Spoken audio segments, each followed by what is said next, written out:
To learn about the off-grid lifestyle and to be inspired to live your dreams, click subscribe so you don't miss anything.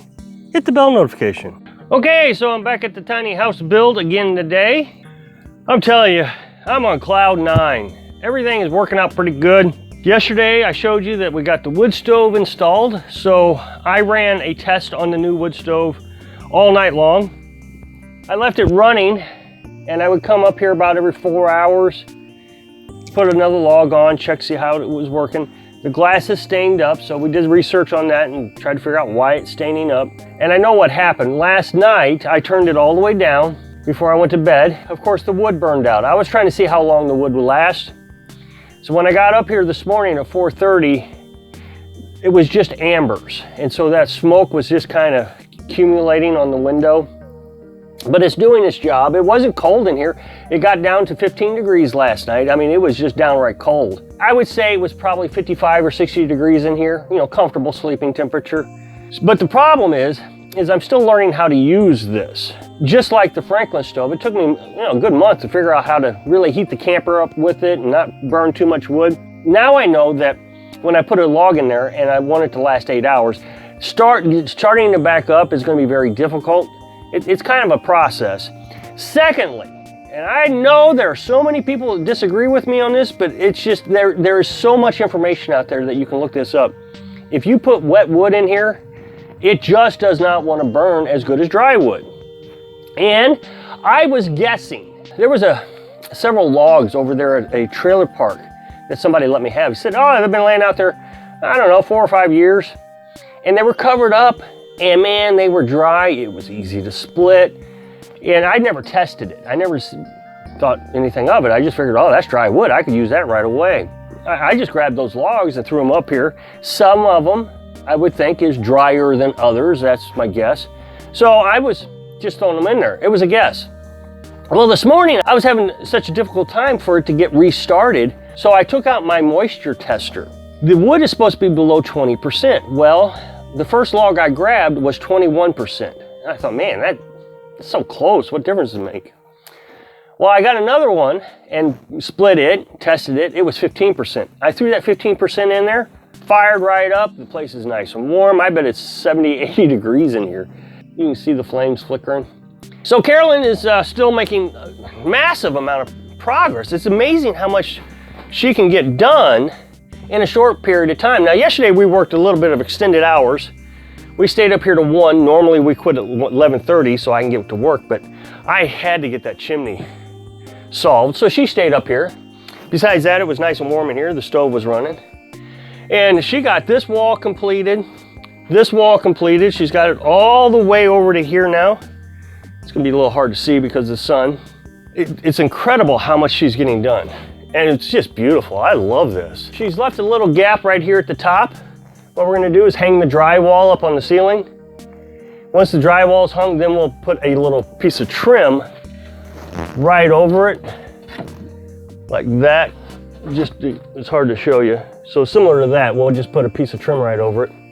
That way we don't have to rip through the pallet wood. Now, and the thing is we're not going to put pallet wood behind the stove. Probably put drywall there, and then we're gonna put a piece of metal, just like this. I mean, of course, not that ugly, but put a piece of metal there for a heat shield, and that's working out great. The wall is not warm at all. Not at all. Okay, so I'm going to get back on the roof today, and I'm gonna make an attempt to get this side started so I can put the metal roof on.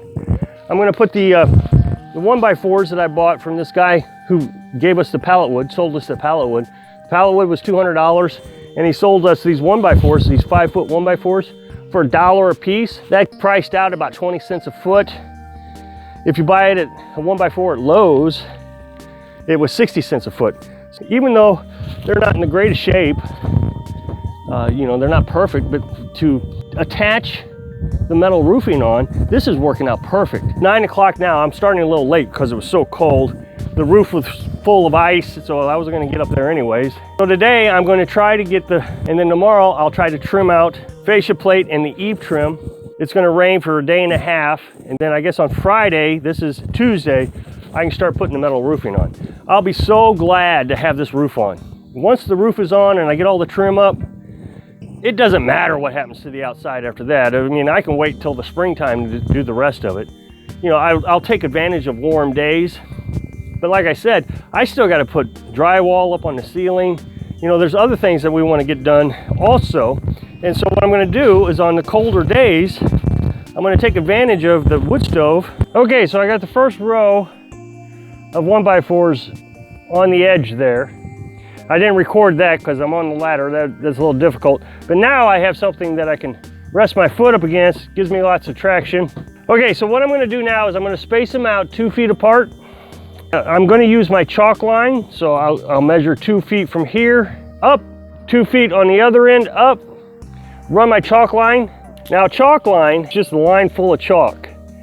So, and you pull this out, you stretch it out from your mark on one end all the way to the mark on the other end. And then you snap it and it leaves a blue chalk on the, whatever you're marking. And then you can use that mark to cut or to lay your boards down on next to. It just saves a lot of measuring, because if I don't use the chalk line, then I got to use my tape measure every time I lay a board down. 2 feet, 2 feet.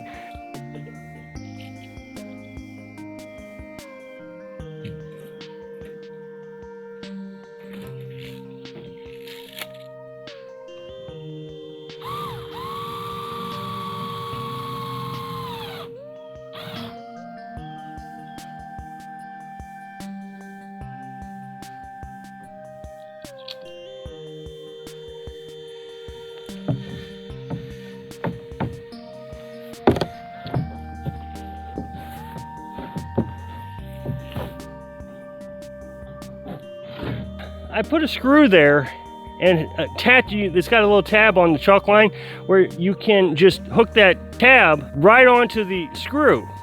That assures that it doesn't fall off as you're going all the way across your roof. Nothing more frustrating than hooking it off the side of the building. You get it to the other side, it falls off, you can't snap, you got to come all the way back. And then I can just take the screw out when I'm done.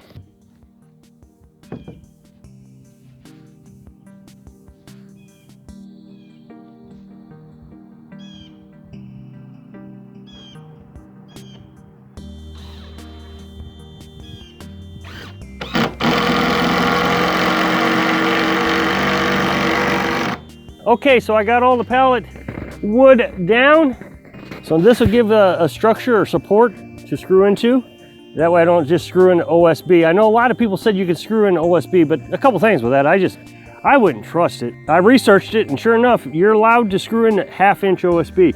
That being said, I only have 1/4 inch OSB because I had never planned on actually using OSB. Originally, when I planned this all out, I was just going to use 1x4s, but we found OSB really cheap and decided that we'd get it because it would make the structure even stronger. Tomorrow, I'm going to go ahead and put the fascia trim on and the eave trim on. Then, maybe a day or two to put the metal roof on. It should go a little bit quicker because I don't have to stop and put a chimney in. Then I got to put the gable rakes on, the trim for the gable. That'll be a little difficult because I'll be back on just slick roof. It's very difficult to walk on. But I had a thought. One of the subscribers said to use a workshop rug, or several people have suggested using couch cushions. Well, of course, I don't have any of that, so I decided I'm going to go down to Dollar General, and they got these bathtub mats that's got little suction cups on the bottom. I think that'll work. I'm going to give that a try. Throw it up here, see if I can get some traction. Of course, I'd have to have two, because the one you're on and then the one you're going to move to. So I appreciate the suggestions, and it gave me the idea for the bath mat. I tell you, this is just so amazing to me that I'm building a house. I know it's small, but I'm building it. I don't care what everybody says. You know, you're building it wrong. I got 43 years of experience, and man, it's not gonna last a week. Fine, it's not gonna last a week. I really don't care.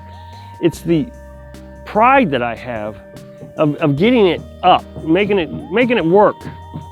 I think it's going to last more than a week. I mean, I built a dog shed once, and it lasted 2 years, and I didn't build that even close to being right. And the only reason it gave up was the roof started leaking, and I didn't repair it. But to get the chimney up, that was a major accomplishment to me. And I really feel a real sense of pride and happiness. And that's a lot more important than, oh, it's gonna fall down. Oh my goodness. Anybody that's screaming at someone for actually trying to do something because they're not doing it perfect really has some problems, I think. You know, if I saw someone really giving an effort to build something that they're proud of, man, I'd be rooting them on. And Carolyn and I are really proud of this thing.